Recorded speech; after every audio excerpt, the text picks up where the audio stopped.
So if I'm a Granger seller, what should I be looking for to identify a ladder opportunity?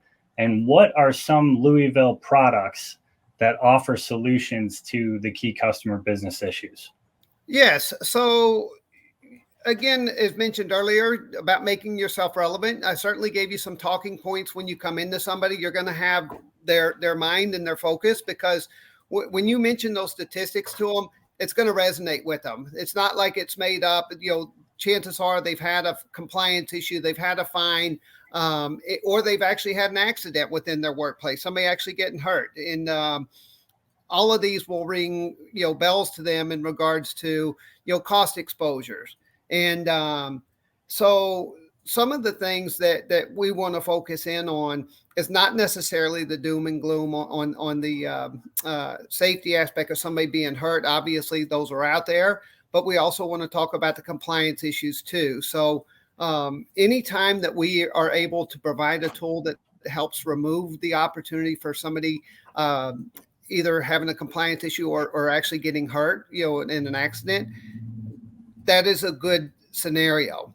So the CrossStep ladder is one of those solutions.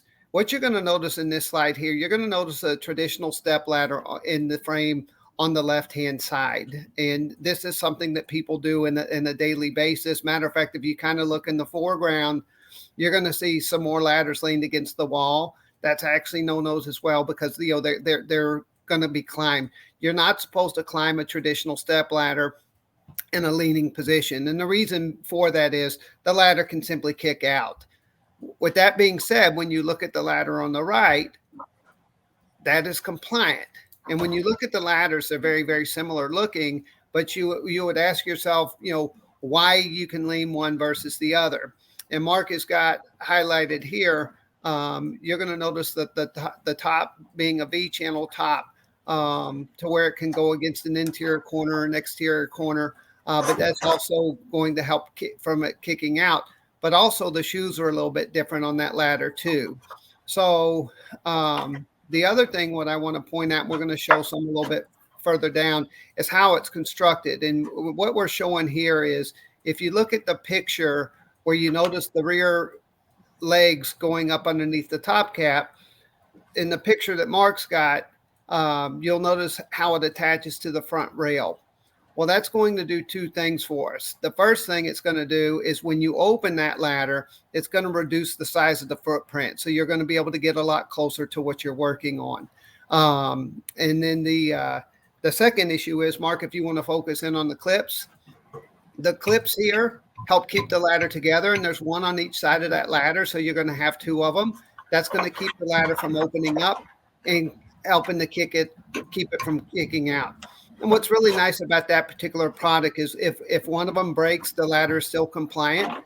So you're going to have a kind of a dual approach to that. And those are replaceable should they break. I've seen very few that break. We've had that ladder out for about 4 years now, and I've seen very few of them break. But I did want to point out, when I was at the show just a couple of weeks ago, the ladder in that left-hand picture, that's our number one selling ladder. It's Granger's number one selling ladder. And the number two is actually that version in an 8-foot.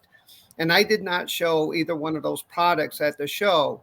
And you'll say, well, you're a ladder manufacturer and you don't show your number 1 and 2 and Granger's number 1 and 2 selling item. What's the disconnect there?